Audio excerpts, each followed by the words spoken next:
Hali gani ndugu yangu mpendwa? Awali ya yote na kusalimu katika jina la Bwana wetu Yesu Kristo.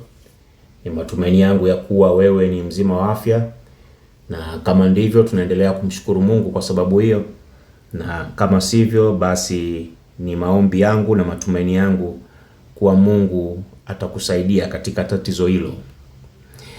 Ndugu yangu, nichukue fursa hii tena kukukaribisha katika kozi ya nyaraka za Mtume Paulo kwa Wakorintho, na bado tungali katika Wakorintho wa kwanza. Nikusihi sasa uweze kuandaa daftari, kalamu na Biblia yako ili uweze kuwa na nukuu ya kile tunachokwenda kujifunza. Sambamba na hilo, ndugu yangu, kama Biblia inavyotusihi, kwanza tuwe na dua ili Mungu aweze kubariki kipindi hiki. Tuombe. Mwenyezi Mungu, jina lako tunalihimidi na kukutukuza daima, kwa kuwa wewe unastahili. Ni wewe ndio unayetupa mahitaji yetu ya kila siku, hata uzima wetu bado unatoka kwako. Akili na maarifa, kila jambo tunalolitenda katika ulimwengu huu, bado ni wewe ndio ambaye unawezesha. Sambamba na hilo, tunakuomba utuwie radhi pale ambako tumekwenda kinyume na mapenzi yako, lakini tunaomba utubariki pale ambako tunafanya sawa sawa. Tujalie mahitaji yetu ya msingi kila itwapo leo, na vile vile tujalie amani katika nchi na ulimwengu mzima kwa ujumla. Bwana na Mwokozi wetu, tunapokwenda kuanza darasa hili, tunakualika uwe pamoja nasi, ukatuhekimishe katika maandiko matakatifu, na ili tuweze kuyaweka pia katika matendo. Katika Kristo Yesu tunaomba na kushukuru. Amen. Asante ndugu yangu kwa kuwa pamoja nami katika sala hiyo fupi. Leo katika sehemu tunayokwenda kujadili ni sura ya 14 aya ya 34 mpaka aya ya 40, sehemu ya mwisho kabisa katika sura hii ya 14, ambako mjadala unahusu wajibu wa wanawake katika kanisa. Mjadala unahusu wajibu wa wanawake katika kanisa katika sehemu hii ya sura ya 14 aya ya 34 mpaka ya 40. Katika sehemu hii mtume analiagiza kanisa hili kwamba wanawake wawasikilize wanaume badala ya wao pia kuzungumza katika kanisa. Katika aya zilizopita, hususani kuanzia aya ya 26 mpaka aya ya 33, mtume alitoa maagizo kuhusu utaratibu wa kuhubiri katika kanisa. Aya ya 26 inaonyesha wazi kuwa hakukuwa na utaratibu mzuri. Kuhubiri haikuwa ndilo jambo pekee lililovurugwa na Wakristo hawa katika kanisa hili. Walivuruga pia utaratibu wa chakula cha Bwana, kama tulivyokwisha kujifunza katika sura ya 11, hususani aya kuanzia ya 17 mpaka aya ya 34. Katika sehemu hii tunajifunza pia hata wanawake walipata nafasi ya kuhubiri mbele ya wanaume katika kanisa. Aya ya 34 inatupa dokezo kuhusu jambo hilo. Hebu tusome katika aya hiyo ya 34 tupate dokezo hilo. Anasema, wanawake na wanyamaze katika kanisa, maana hawana ruhusa kunena, bali watii, kama vile inenavyo Torati nayo. Katika aya hii kuna sentensi tatu ambazo kila moja inafafanua nyingine. Sentensi ya kwanza inasema wanawake na wanyamaze katika kanisa. Swali ambalo mara nyingi huulizwa ni hili hapa: kunyamaza katika aya hii kuna maanisha nini? Sentensi ya pili bila shaka inajibu swali hili kwa kusema maana hawana ruhusa kunena bali watii. Kwa hiyo kulingana na sentensi hii inaonyesha kuwa kunyamaza kuna maanisha utii. Sentensi ya tatu inasema hivi, kama vile inenavyo Torati nayo, kwamba kwa mujibu wa sentensi hii agizo hili limetolewa na Torati pia, sio katika Agano Jipya peke yake.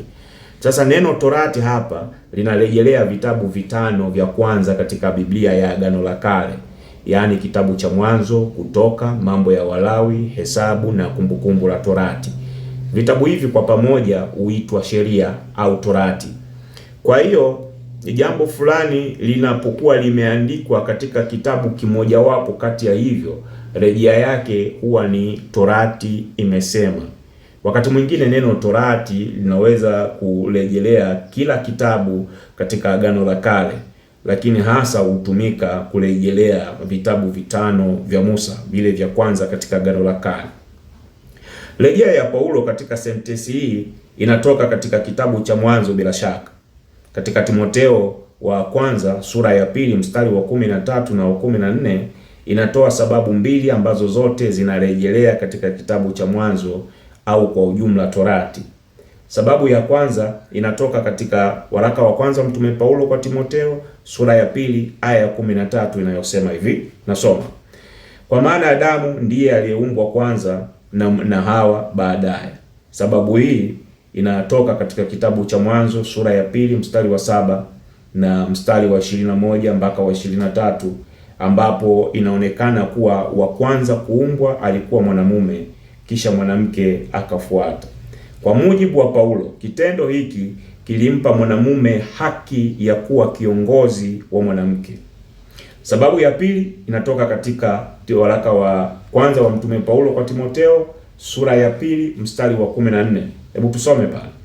Anasema, wala Adamu hakudanganywa, ila mwanamke alidanganywa kabisa, akaingia katika hali ya kukosa.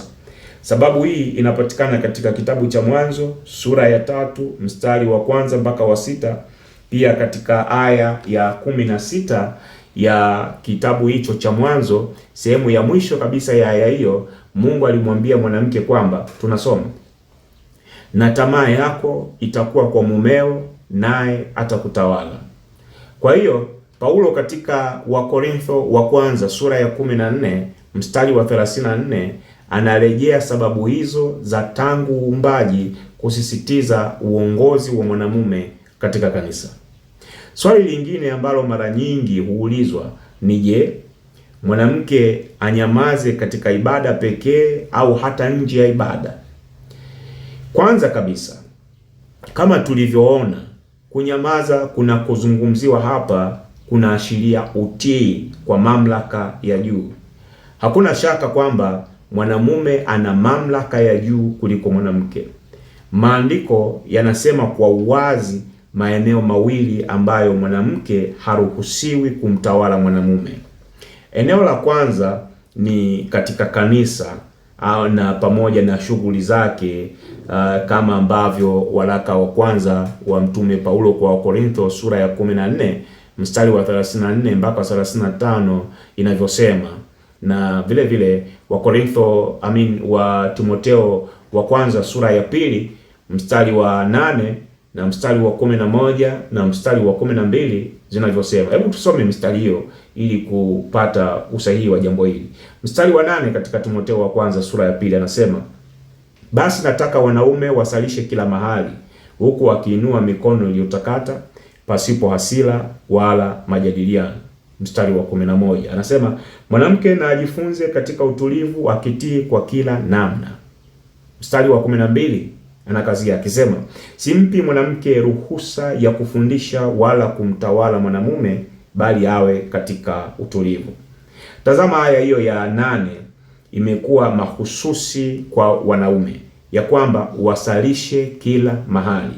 Kwa hiyo haijalishi wapo wapi, maadamu katika eneo hilo kuna tendo la kiibada linatakiwa kufanyika hapo, basi itakuwa ni kazi ya mwanamume kuweza kuongoza ibada au jambo hilo.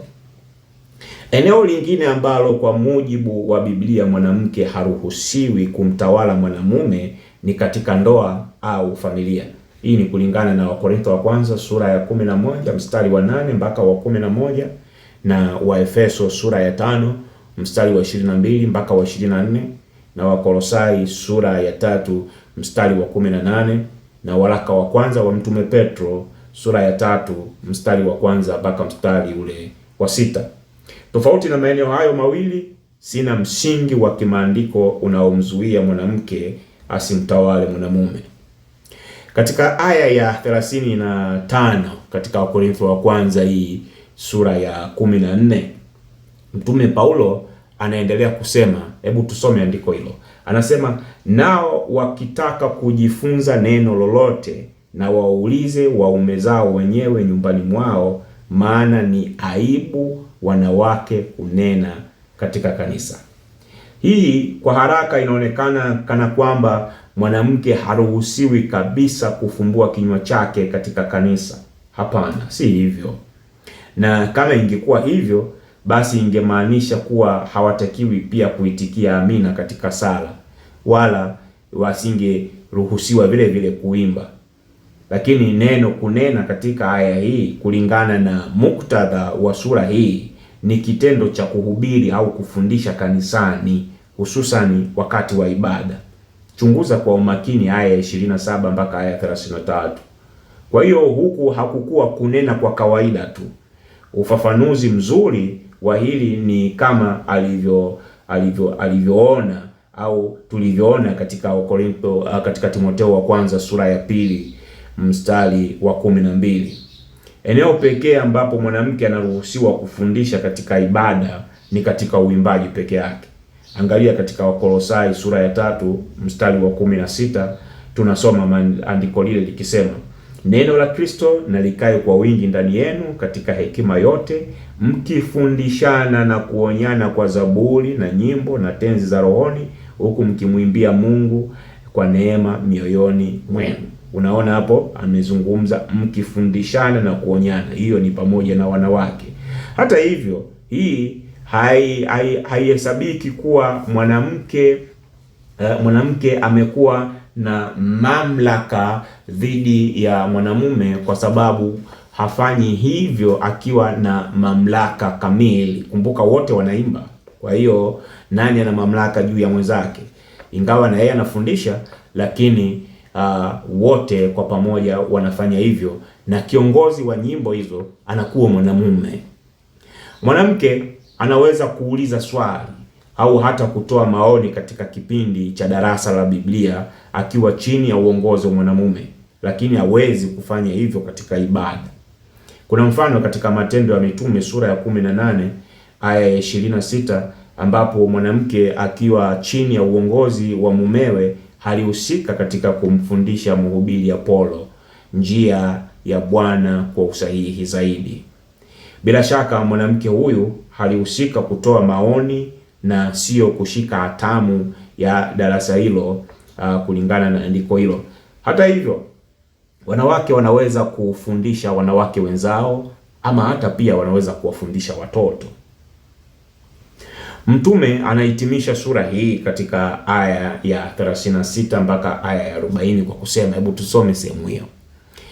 Katika aya ya 36 Mtume anasema, au je, neno la Mungu lilitoka kwenu au kuwafikia ninyi peke yenu? Mstari wa 37 anasema, mtu akijiona kuwa ni nabii au mtu wa rohoni na ayatambue hayo ninayowaandikia, ya kwamba ni maagizo ya Bwana. Mstari wa 38, lakini mtu akiwa mjinga na awe mjinga. Mstari wa 39. Mstari wa 39 Mtume anasema, kwa ajili ya hayo ndugu, takeni sana kuhutubu, wala msizuie kunena kwa lugha. Mstari wa 40, lakini mambo yote na yatendeke kwa uzuri na utaratibu. Sasa kuna mambo ya kuzingatia katika kifungu hiki. Mambo kadhaa, takribani mambo 5 hapa ya kuzingatia. Jambo la kwanza, maagizo haya yalikuwepo tangu awali na yanahusu makanisa yote. Kwa maana haikuwa jambo la kwanza kwa Wakorintho hao. Tayari maagizo haya yalishakuwepo kabla ya hata kwa Wakorintho hao, kulingana na aya 36. Jambo la pili, haya hayakuwa maagizo ya kawaida tu, bali yalikuwa ni maagizo ya Kristo mwenyewe au Mungu, kulingana na aya ya 37. Jambo la tatu, mtu akiwa mkaidi, hakuna namna ya kumbadilisha mtu huyo mpaka mwenyewe atakapoamua kubadilika, kulingana na aya ya 38. Jambo la 4, kipaumbele cha lugha katika ibada inapaswa kuwa ni ile inayoeleweka na wahusika, kulingana na aya ya 39. Jambo la 5 na la mwisho, ibada ni lazima itekelezwe katika utaratibu mzuri utakaomnufaisha kila mtu na sio watu fulani tu kulingana na aya ya 40. Kwa ujumla, sura ya 14 imejikita katika kurekebisha matatizo ya ibada yaliyojitokeza katika kanisa hili, hususani kuhusu matumizi ya karama za kunena kwa lugha na unabii na nyingine zinazohusiana na hizo. Sura hii ndiyo inayohitimisha mjadala mpana kuhusu karama za rohoni, mjadala ulioanza tangu sura ya 12. Ingawa leo hatuna karama hizo, lakini hilo halimaanishi kuwa hatupaswi kuwa na utaratibu. Kumbuka, ingawa waraka huu haukuandikwa kwetu, lakini uliandikwa na kuhifadhiwa kwa ajili yetu ili tuweze kupata kujua jinsi Mungu anavyotaka kanisa lake lienende mbele zake. Kwa hiyo ni muhimu sana kuweza kuzingatia kila agizo moja linalotolewa katika waraka huu.